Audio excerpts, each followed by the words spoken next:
Hello everyone, welcome back to Book Club Preview. I'm Michael, and today we're looking at The Maze Runner, Chapter 50. And in this chapter, it starts with the gathering. So Thomas, just an hour later, wow, he just wakes up from the changing, and he's already looking pretty good. He's still woozy, but he goes to the gathering an hour after he's waking up. And, everyone's gathered around. Of course, Galley's missing, and then one other guy.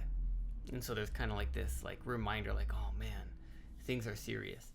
And people want to know, Thomas, what is the answer? What's going on? And Thomas starts pretty much how he ended the last chapter. It's like, hey guys, there's no way to get out of the maze. It was just a test. And everyone's like, what? And Thomas is like, wait. Let me start over. Okay. So then Thomas really starts from the beginning of everything that's kind of happened to them. One, he says that when they were kids, they were taken from their families. That they were really smart kids out of all the kids that are going on. Something terrible has happened in the world, and they were taken because they have really strong intelligence, and they're being tested on their experiments. And that the maze itself, there's no answer to it. It's just an experiment to test the Gladers. Not to test them to see if they can get out of it, but to test them on their motivation, their mental health, their resilience, their problem solving, all this kind of stuff. It's just to test them. And then Thomas starts to share, and he's like, hey, and the Gladers chime in every now and then, but Thomas is like, Thomas isn't even my real name. Albie's not even your real name. Newt's not even your real name. And everyone is like, what are you talking about? And Thomas shares those are just nicknames. Albie, Albert Einstein, Newt, Isaac Newton, Thomas Edison. I don't know our real names. I don't even know my real name. But those were just nicknames given to us. And the Gladers, or the Gathering guys, the council, or I can't remember what they're called, they get pretty upset, but then they relax. And we find out that they're just kind of, well, they say orphans, but they still have parents. They just don't know who they are or anything. But they're just kind of taken in by these scientists. And for years, 2 years I think, they went to a special school to test them in different ways, to train them in different ways. And then once the school had enough money to build the maze, they started putting them into the maze. And when they started putting them into the maze, they did it with very specific reasons. First, a group. Test that. Add a different variable, a different thing to test against, like adding a new person. Test that. Change something. Test that. And they're all just looking at the Gladers because they're special for some reason, and they need them for some reason. There's something that they're going to get, or, if they're winners by surviving the maze, some purpose that they have. And the other Gladers have a really hard time hearing this. And he shares, he's like, look, we're special because even right now, as I tell you that there's no way to get out of the maze, you're fighting me. Your brain is trying to think of a solution, of a way to get out of the maze. That is unique. That's not normal. Most people would just give up. In our discussions, as we're talking, would you go out into the maze? Would you stay in the glade? Most of us, we're I would just be peaceful and try to live my life as long as I could in the glade. We wouldn't really be fighting or pushing or trying to solve. That's because we're just average. But the Gladers is something different. Their brains and the way they're working, they're constantly trying to solve this maze, and that's what they're being tested on. And Thomas is sharing there is something special or different about us. And then at the very end, he drops the bomb, and it's the code has some specific thing. He doesn't really tell us. He's like, I know because I was with the creators when they made the code. And that is how the chapter ends. Man, do you guys want to do another chapter? Do 4?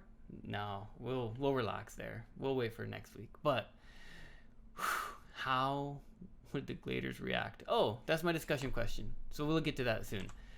Ticked him off. Made him mad. I don't know where we get that expression, ticked. Or what that really even means. Maybe that's why. Like a time bomb.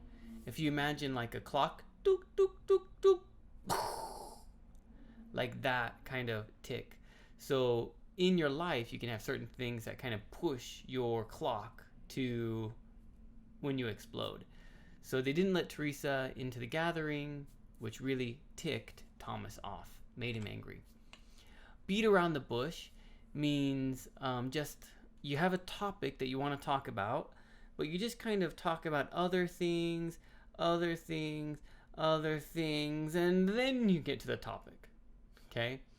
That's actually very Eastern, very kind of usually Asian kind of mindset. Whenever they have a topic, they don't usually talk about it so much. They kind of talk around it and get closer to the topic. But in this case, they don't have time.